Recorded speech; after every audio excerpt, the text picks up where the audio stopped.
Oh, what a beautiful morning!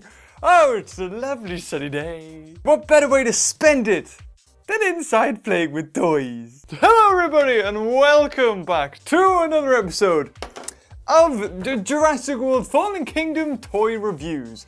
And today we're going to be taking a look at some of the Lego sets, the second biggest I think so far. So seeing as my assistant is taking a break apparently, here it is! The Jurassic World, hold on, Carnotaurus Gyrosphere Escape, which I'm guessing is referring to that scene in the trailer where we see the Carnotaurus attacking Chris, Franklin, and Claire in the gyrosphere, where Chris apparently doesn't get in there because there's not enough room, there's only 2 seats. Not enough room for a third person to just like lie across. This set comes with the exclusive Carnotaurus toast that is probably one of the main reasons why people would buy this set.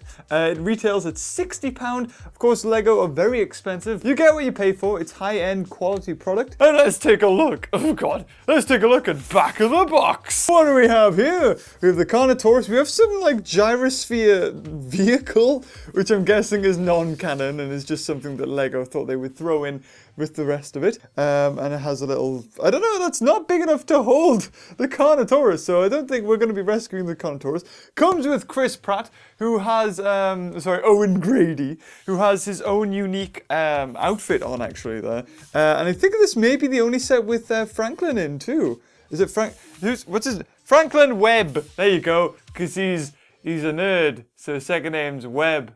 You get it? Web. And with the set, this is the second biggest, I would even argue technically the biggest toy that comes with all of the Lego sets, and that is the Carnotaurus. You can see the Indoraptor down there, and it's probably longer than the Carnotaurus, but it definitely doesn't stand as tall and have just as big body parts like the big head that the Carnotaurus has. We've also got, so this vehicle can launch the gyrosphere. You've got this bit which seems to be the gyrosphere waiting line where you saw in Jurassic World, where they were all like waiting to get on the gyrosphere. The guy was like, enjoy the ride. Except for this time, you've got maybe some lava that falls down that you can pull there. It comes again with a baby, I'm guessing a baby Carnotaurus and a nest as well. So we've got unauthorized breeding in Jurassic World, and you can see there you've got you can detach this part of that vehicle from there and have a little Chris Pratt, a little Owen Grady. We'll get it right eventually in there. Of course, just along the box, you've got just lovely art showcasing the characters. So, I need my phone because we are going to do, I'm going to try and put it together. So it doesn't seem really to come with too many different things. I mean, you get the exclusive Carnotaurus, I think you get exclusive Gyrosphere, which I think is the same as the ones in the Jurassic World set 3 years ago.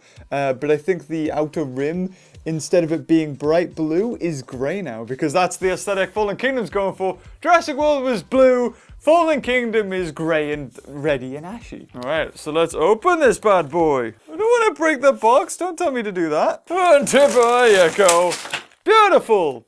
There's the Carnotaurus, and here is everything else. Oh, those head. It looks really good. So before we actually start speed building this, because I would be surprised if it really only takes an hour to make this, I'm going to put together the one feature I know that you guys and me are wanting to see, and that is, of course, the toast. The tail in there. I mean, plop you in. There you go. They're not really that small, to be honest. And there you have it. A toast, which can open its jaw. So move the head up and down, move the arms, and of course, the legs as well. It looks really cool! Oh, that's awesome! And now, on to the rest of the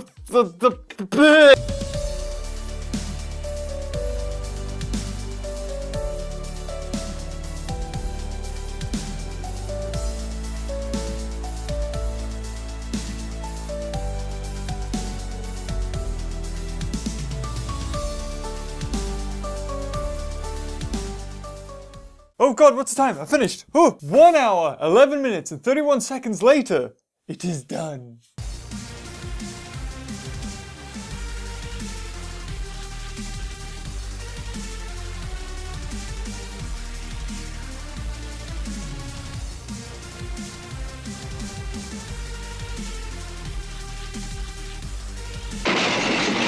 And I had quite the experience putting this thing together. It was actually loads of fun.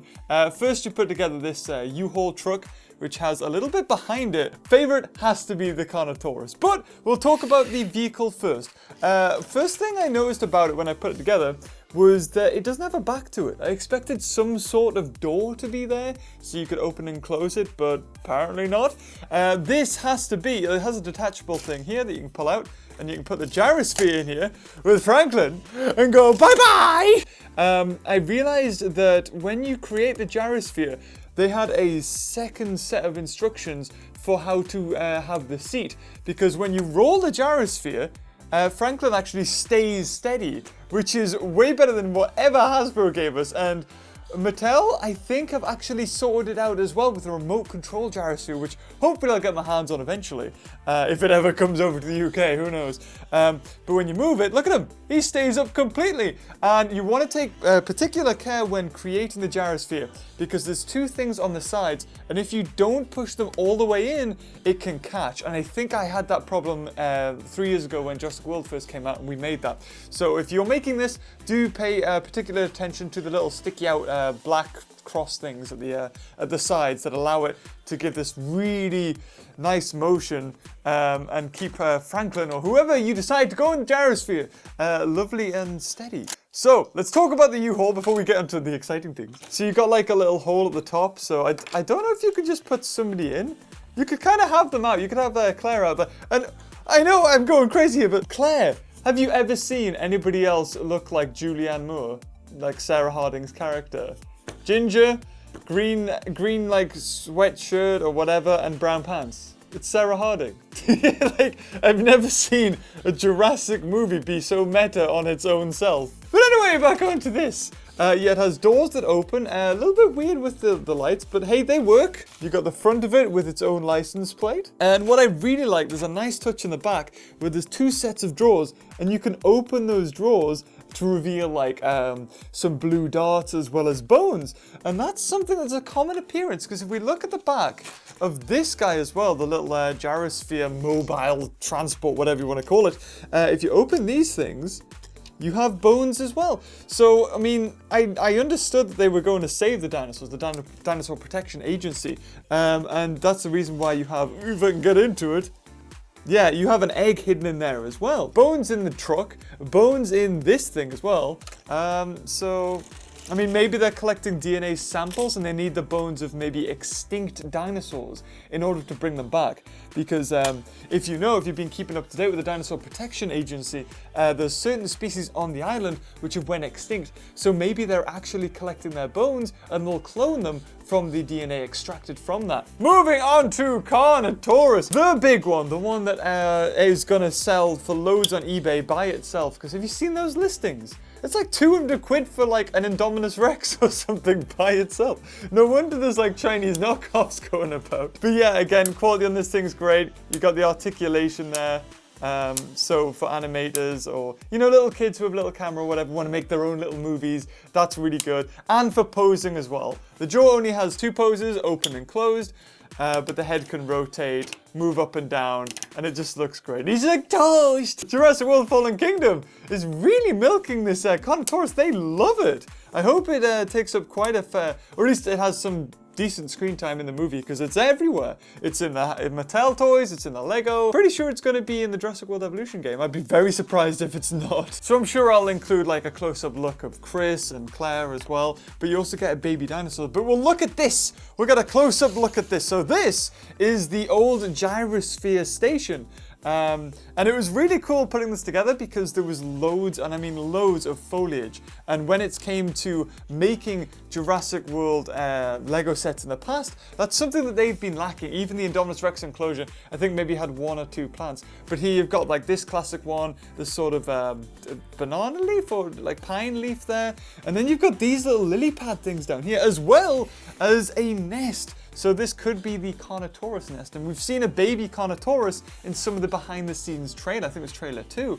So maybe Claire, Chris, Claire, Owen, and Franklin will stumble upon the old Gyrosphere waiting queue or attraction, and they'll find a baby Carnotaurus there. And maybe that's what they stow in the back of this truck. And I'm pretty sure this is the same truck that appeared where Claire was like, going full speed to jump into the SS Venture. No, not SS Venture, that's Lost World. You know, you get the one. That one at the very end when the volcanoes erupted and everything else like that. But this guy, so here you go, this is where the gyrospheres would launch from, but now it's like overgrown, there's like grass and everything all over it. And what I love about this is the little attention to detail with the gyrosphere sign there. I mean, you've got the gyrosphere in its traditional like Jurassic Park font, but the gyrosphere logo, instead of it being a person, it's a little Lego character. I just love the little attention to detail like that. So you can pop him in there and then die, and off he goes off the table. Another cool thing is, I think this is where Claire and Owen are when the volcano erupts. So to simulate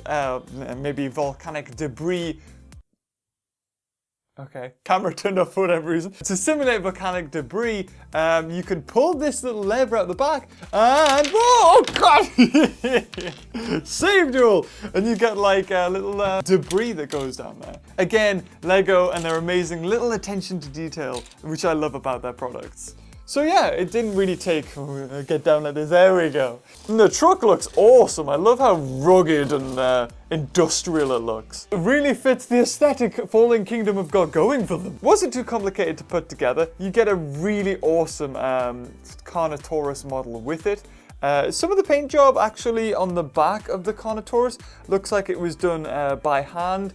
And I don't know, some of it seems a bit faint. But apart from that, I'd say solid. To be honest, that's the only flaw I think I've ever seen with a Lego dinosaur, to be honest, and I've just noticed it right now. I think when putting this together, however, there's a few little bits that will fall apart every now and again where you're just putting things in. There's a lot of plants which might just ping off. But apart from that, it's not really too complicated. But anyway guys, if you're enjoying these Lego reviews or speed build videos, leave a like, and until next time, I'll see you later. Bye-bye.